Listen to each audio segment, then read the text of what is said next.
til å selv fremme kandidater, og så har man diskutert seg frem til et siste sluttløp, hvor det selvfølgelig blir veldig, veldig kontrollert alle de kandidatene som man diskuterer, og det kan teoretisk ha vært at aller siste møte for bare en uke siden, at det endelig ble banket da.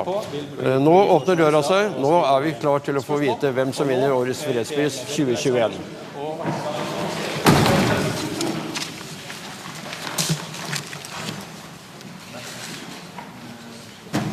Good morning.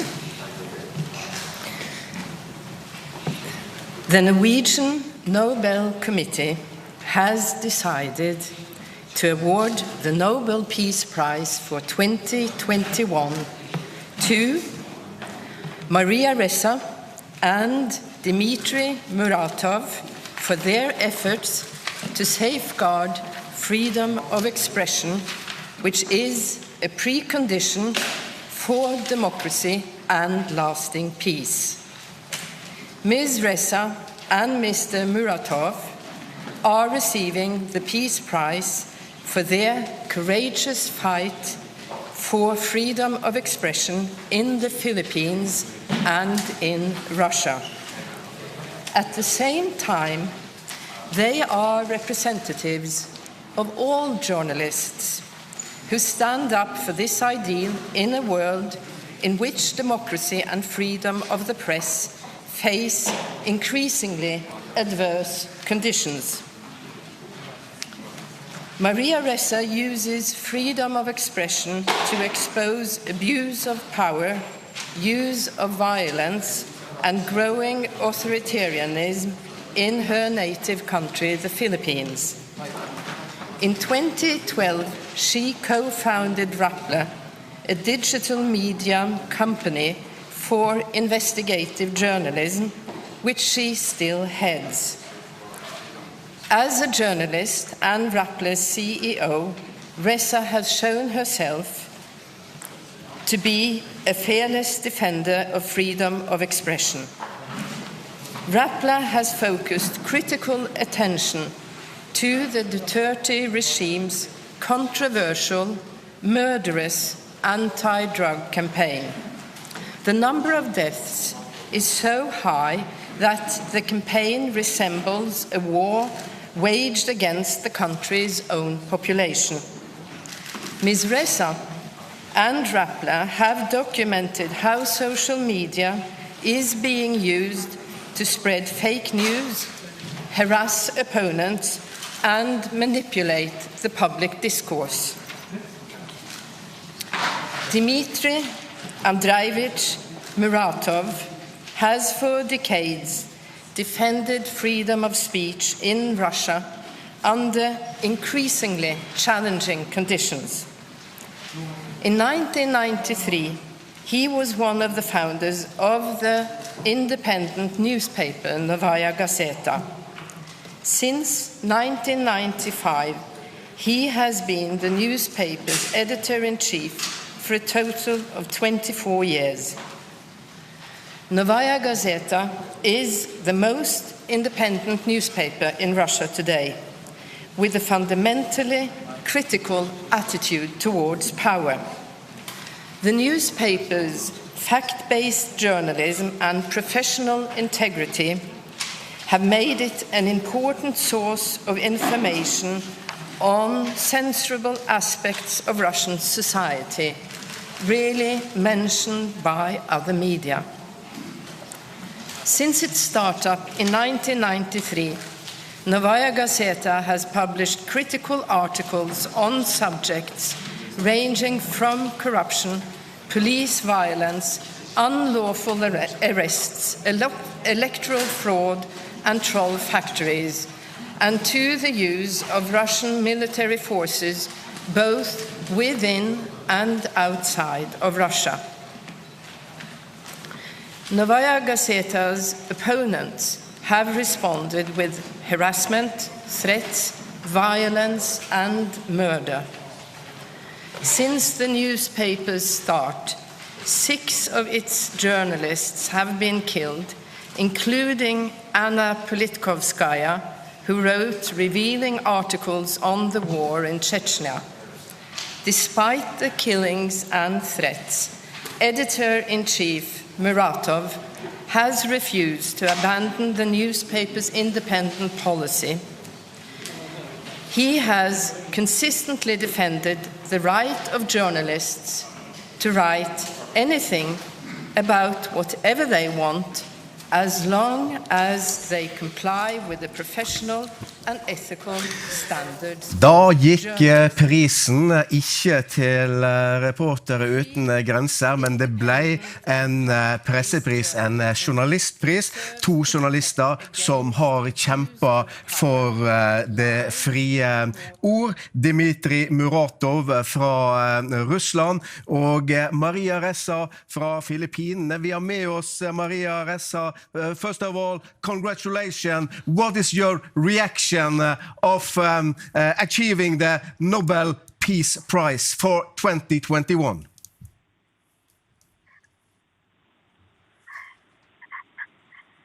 Hello. Oh, hello, Maria Ressa. Hi, hello. I am hi, so sorry. hi. I'm a bit in shock. Congratulations. What is your first reaction for achieving the Nobel Peace Prize for 2021? I think just shock and it's really emotional, but happy for my team and thank you to the Nobel Peace Prize Committee for recognizing what we're going through. What does this mean for your work? It means we keep doing what we do, right? This is added energy, added focus. I mean, the biggest problem that we have is that so much happens in darkness. And I think what we've always tried to do is to continue doing journalism, accountability journalism, investigations that will hold power to account. It's just become far more difficult with the advent of technology and social media and the way social media has allowed budding authoritarians and dictators to exploit their algorithms and take power and crumble democracies from within. So, I mean, thank you so much for recognizing what effort it takes to do the job of a journalist today. So much darkness, you say. Do you think this prize will take you from darkness to brightness?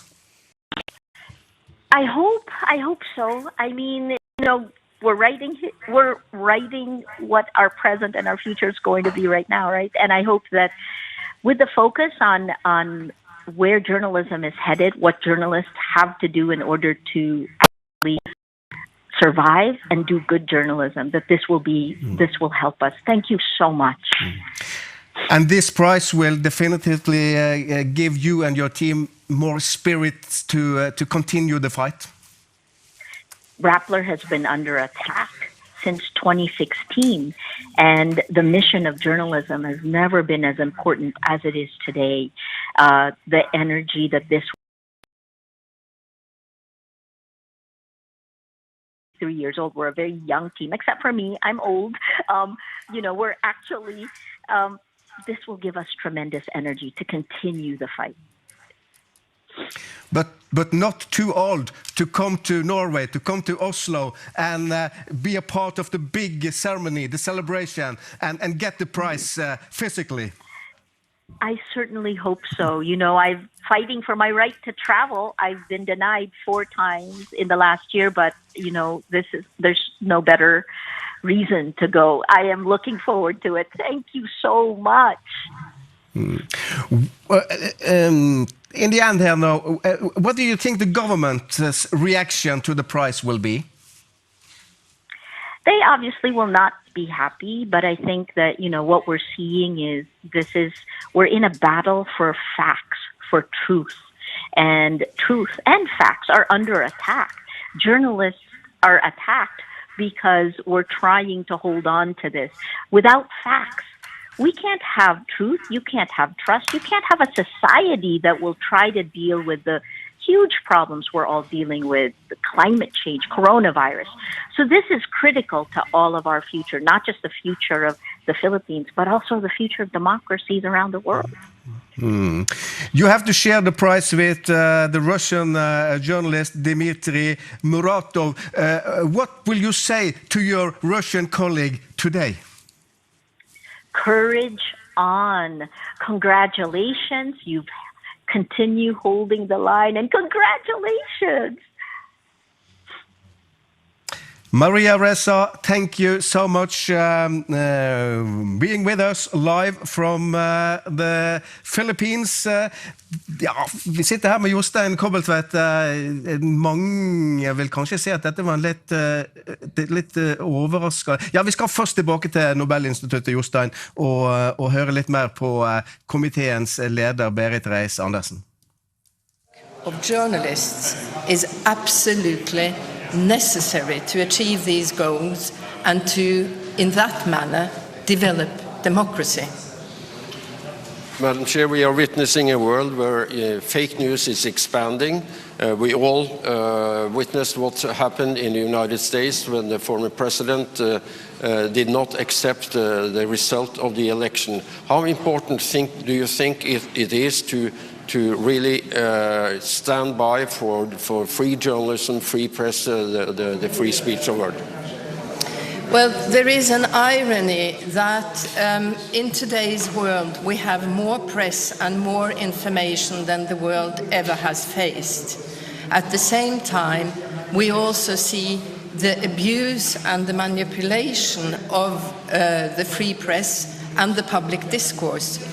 As with fake news, this is one of the issues of Maria Ressa. She is very critical to the use of Facebook to manipulate the public debate. And freedom of expression is full of paradoxes. And conveying fake news and information that is propaganda and untrue is also a violation of freedom of expression. And all freedom of expression has its limitations. That is also a very important factor in this debate. Madam Chair, my name is Bibiana Piena. I'm with the Norwegian News Agency. I have two questions for you. First, the last years, the Filipino government has led a crackdown on journalists, a very serious one. Now we see the same thing happening in countries like Afghanistan. What impact do you hope this prize will have on regimes like Philippines and Afghanistan? That's the first question. My second question is regarding not this year's prize, but the prize from 2 years ago to Abiy Ahmed. He is now waging a war in the Tigray region in Ethiopia. He has recently expelled several senior UN officers. Has Mr. Ahmed lived up to the expectations of the Nobel Committee? Today I will not comment on other Nobel laureates and other issues than we have on the table today. But I can mention that the situation for freedom of press in Ethiopia is very far from ideal and is facing severe restrictions. This prize will not solve the problems that journalists or freedom of expression is facing. But what we do hope is that it will shed a light on the importance of the work of journalists and also shed a light on how dangerous it is to exercise freedom of expression, not only in places currently facing war and conflict, but really all over the world.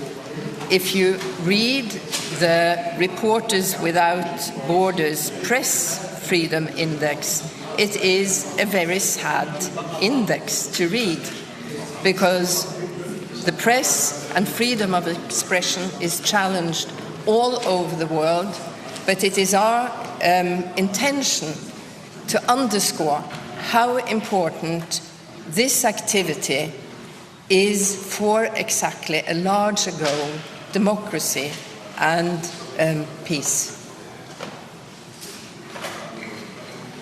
Any other questions?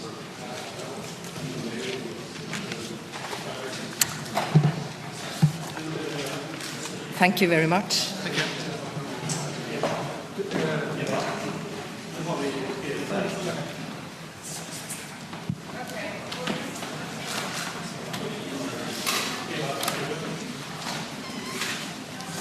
Ja, det sa Berit Reiss-Andersen, leder av Nobelkomiteen.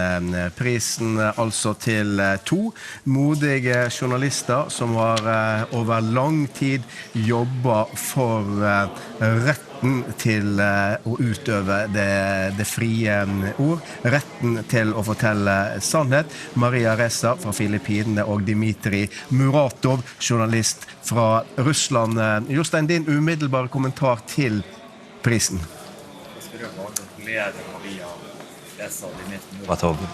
Med prisen, den svært god, veldig velfortjent. Her har jo Nobelkomiteen både satt fokus på journalistikk.